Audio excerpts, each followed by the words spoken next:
Party ने विश्वास करके मुझे टिकट दिया है और अब मैं मेरी काबिलियत, मेरी कर्मठता, मेरी काम के प्रति समर्पण भाव करके मैं जीत के और अपनी उस बात को दिखाऊंगा, सिद्ध करूंगा। परिवारवाद मेरे पे लागू नहीं होता है। मेरे पे इसलिए लागू नहीं होता है कि मैं सन 1975 से राष्ट्रीय स्वयंसेवक संघ से जुड़ा हुआ हूँ। बाद में पार्टी और पार्टी की विचारधारा से जुड़ा हुआ हूँ। मैंने पार्टी का काम किया है, खड़े रह के किया है। मैंने पार्टी के टिकट के लिए वीआरएस लिया था, इसलिए मेरे पे तो वो लागू होता ही नहीं। जो है बाबा जो है वो आपके लिए प्रचार करेंगे, वहाँ पर जाएंगे, वोट मांगेंगे लोग? हाँ, बिल्कुल मांगेंगे।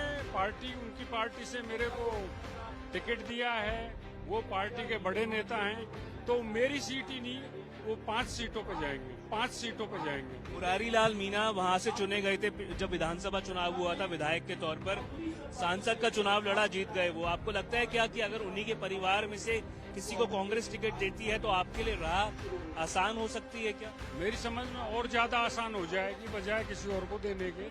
उनके परिवार में अगर टिकट जाता है तो मैं भारी वोटों से जीतूंगा। राजस्थान में अगले महीने 7 सीटों पर उपचुनाव होना है। उसमें से एक महत्वपूर्ण सीट है दौसा की, जहां से बीजेपी ने जगमोहन मीणा को अपने उम्मीदवार के तौर पर खड़ा करने का फैसला ले लिया है। सर, लंबे समय से आप कोशिश कर रहे थे कि चुनावी मैदान पर उतरकर अपना दमखम दिखाएं। क्या आपको लगता है समय आ गया है, आपकी जो काबिलियत है वो आप दिखाने की कोशिश कर पाए? बिल्कुल, वो समय आ चुका है। मैं लंबे समय से संघर्षरत था।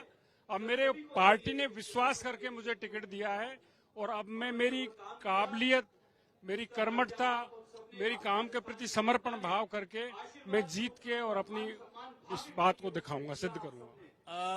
आपके साथ में डॉक्टर किरोड़ी लाल मीणा का साथ रहा है, आपके भाई हैं, कई बार परिवारवाद का आरोप लगता रहा है, इस बारे में क्या कहेंगे आप? सर, परिवारवाद मेरे पे लागू नहीं होता है। मेरे पे इसलिए लागू नहीं होता है कि मैं सन 1975 से राष्ट्रीय स्वयंसेवक संघ से जुड़ा हुआ हूँ। बाद में पार्टी और पार्टी की विचारधारा से जुड़ा हुआ हूँ।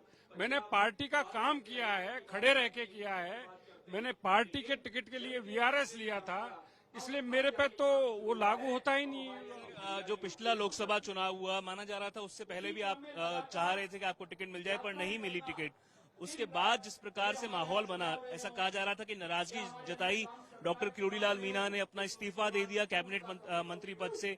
क्या आपको लगता है वो सारी बात जो थी वो इतिहास हो गई है? क्या जो पुराना चैप्टर था वो पीछे रह गया है? नहीं, किरोड़ी लाल जी का इस्तीफा देने का कारण था, लोकसभा में उनका कहना था कि मैं 40-45 वर्ष से लोगों की सेवा कर रहा हूं और लोकसभा में उन्होंने भारतीय जनता पार्टी को जिताने के लिए पूरी ताकत लगाई थी। पर जब लोगों ने कहना नहीं माना और वोट नहीं दिया तो वो इतने कुंठित हो गए, दुखी हो गए कि तुमने मेरा कहना नहीं माना तो मैं इस मंत्री पद से इस्तीफा देता हूं, क्योंकि मेरा प्रधानमंत्री जी से कमिटमेंट था कि पूर्वी राजस्थान की सीटें मैं जिताकर लाऊंगा।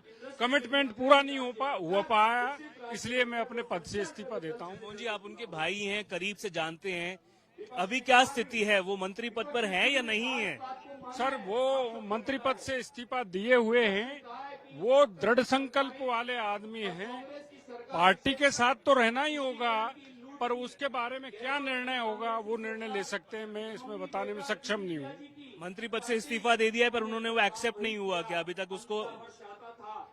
ये बताएं कि किरोड़ी साहब जो है, बाबा जो है, वो आपके लिए प्रचार करेंगे, वहाँ पर जाएंगे, वोट मांगेंगे लोगों से? हाँ, बिल्कुल मांगेंगे। पार्टी, उनकी पार्टी से मेरे को टिकट दिया है, वो पार्टी के बड़े नेता हैं, तो मेरी सीट ही नहीं, वो 5 सीटों पर जाएंगे। मुरारी लाल मीणा वहाँ से चुने गए थे जब विधानसभा चुनाव हुआ था, विधायक के तौर पर सांसद का चुनाव लड़ा, जीत गए वो। आपको लगता है क्या कि अगर उन्हीं के परिवार में से किसी को कांग्रेस टिकट देती है तो आपके लिए राह आसान हो सकती है क्या? मेरी समझ में और ज्यादा आसान हो जाएगी, बजाय किसी और को देने के। उनके परिवार में अगर टिकट जाता है तो मैं भारी वोटों से जीतूंगा। ये बताएं, सचिन पायलट का अच्छा खासा वहाँ पर कहा जाता है कि लोगों के बीच पहुंच रही है, अगर वो कैंपेन करते हैं कांग्रेस के लिए तो उसको किस तरह से देखते हैं? सचिन पायलट बहुत अच्छे नेता हैं, उनका प्रभाव क्षेत्र है। अपनी पार्टी का काम तो वो भी करेंगे, लेकिन मैं जीत के आऊंगा।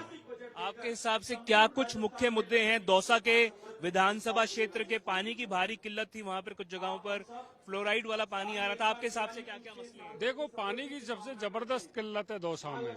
मतलब यहाँ तक स्थिति है कि शहर में 7-7 दिन में पानी आता है पीने वाला।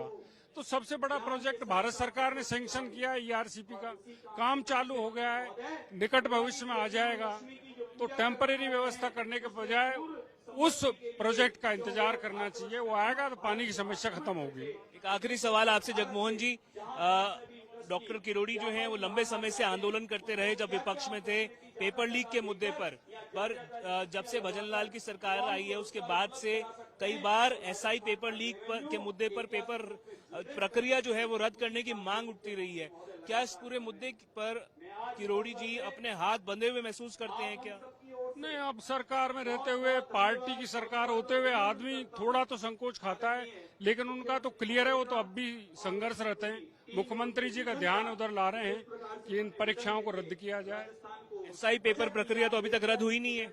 हाँ, वो तो मंत्रियों की कमेटी गठित हो रखी है, जो निर्णय लेगी उस पर मुख्यमंत्री जी निर्णय लेंगे। आपको लगता है काफी विलंब हो गया है? विलंब हो गया, पर मेरे को लगता है कि रद्द हो जाएगी। तो साफ तौर पर जगमोहन मीना दौसा से भाजपा के उम्मीदवार ये कहते हुए कि एसआई पेपर प्रक्रिया पर विलंब हो गया है, पर ये भी कहते हुए कि किरोड़ी जो हैं वो इनके लिए दौसा में प्रचार करेंगे। कैमरा पर्सन मनीष के साथ मैं देवंकुर वधावन।